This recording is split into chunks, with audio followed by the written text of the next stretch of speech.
So our today's question is registration of trust under MPT Act 1950. MPT means Maharashtra public trust act.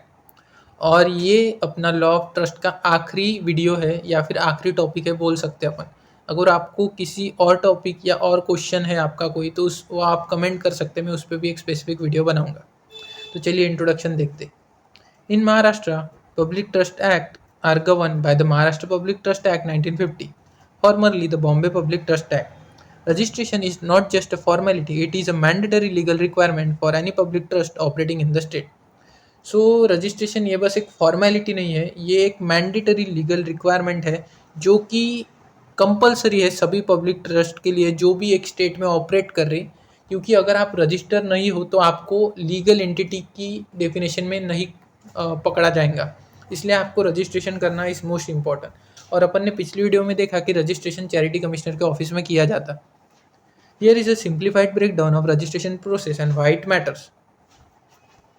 तो सबसे पहले why is registration mandatory. So registration करना क्यों ज़रूरी है? Unlike a private trust which is govern by the Indian trust act 1882, a public trust in Maharashtra must be registered with charity commissioner. So अपन ने पिछली वीडियो में भी देखा। तो अगर एक बार ट्रस्ट रजिस्टर्ड हो जाए तो उसको ये लीगल रिकॉग्निशन मिल जाता है सबसे पहले तो। देन वो इन्फोर्सिएबल बन जाती एंड लास्ट में उसको टैक्स में जो एग्जेम्पशंस मिलते हैं वो तो मिलते हैं। Once registered trust becomes a legal entity. एक बार रजिस्ट्रेशन के पास वो लीगल एंटिटी बन जाती। You cannot file a suit to enforce the trust right unless it is registered. मतलब आप ट्रस्ट की साइट से या ट्रस्ट के खिलाफ कोई भी सूट दाखिल नहीं कर सकते अनलेस वो रजिस्टर्ड हो। Then exemptions.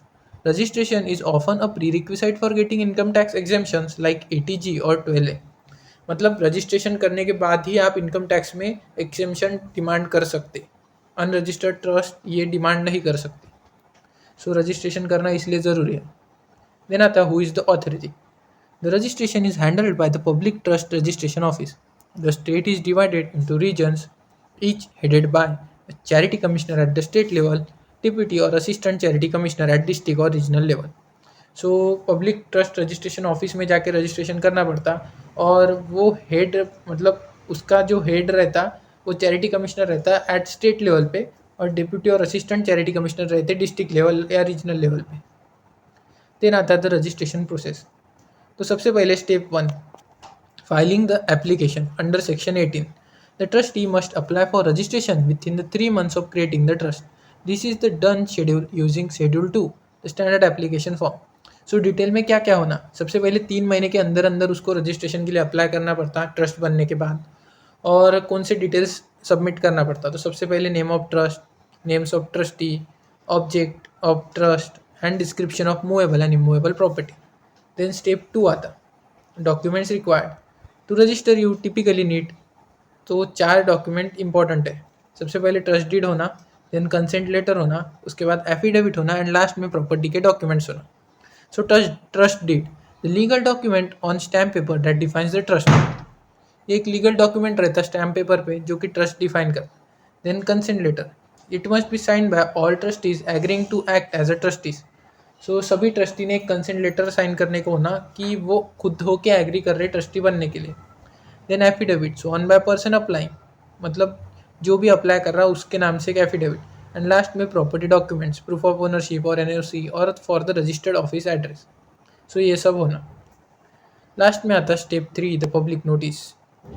Once the application is filed, the Assistant Charity Commissioner issues a public notice, usually in local newspaper or on the office notice board. This allows anyone from the public to raise an objection if they feel the trust is fraudulent or if the property belongs to someone else। मतलब एक बार application file करने के बाद registration का charity commissioner जो रहता है assistant, उसको एक पब्लिक नोटिस जो कि लोकल न्यूज़पेपर या नोटिस बोर्ड पे दे सकते हो देनी पड़ती। क्योंकि ये फिर अगर किसी को कोई ऑब्जेक्शन है पब्लिक में से, अगर वो पब्लिक ट्रस्ट है तो वो ऑब्जेक्शन रेस कर सकते, इसलिए वो नोटिस देना ज़रूरी है। स्टेप 4 आती है the inquiry, section 19। The commissioner conducts a formal inquiry to verify whether the trust exists and is a public trust, whether the property listed actually belong to trust and whether the scheme of the trust is legal। So commissioner एक formal inquiry conduct करता है verify करने के लिए कि क्या ये public trust है और क्या इसकी जो प्रॉपर्टी ट्रस्ट को दी गई है वो एक्चुअली ट्रस्ट के नाम से ट्रांसफ़र करी गई है कि अभी भी ओनर के नाम से ही है। और स्कीम चेक करना पड़ता है कि वो लीगल है या इलीगल है, अपने लॉस से मैच कर रही कि मिसमैच कर रही। So, public trust register. Once the inquiry is successful, the trust is entered into public trust register. This is a permanent record. The trust is then issued a registration number, example F1234 Mumbai.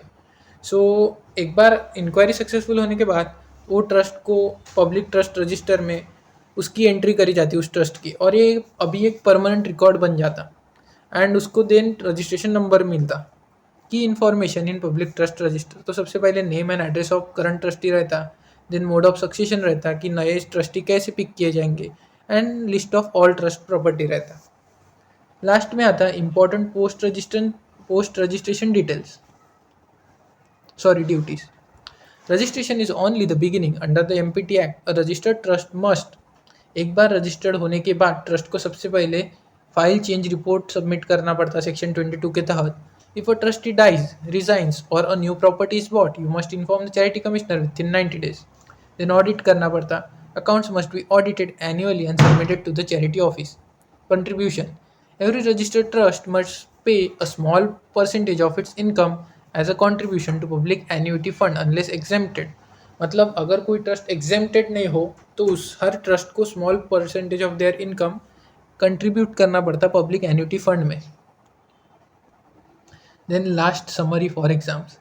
Act Maharashtra Public Trust Act 1950 mandatory, yes within 3 months. Form Schedule 2 authority assistant या deputy charity commissioner district या regional level के लिए। And last में आते key sections, तो section 18 for registration and section 22 for change reports.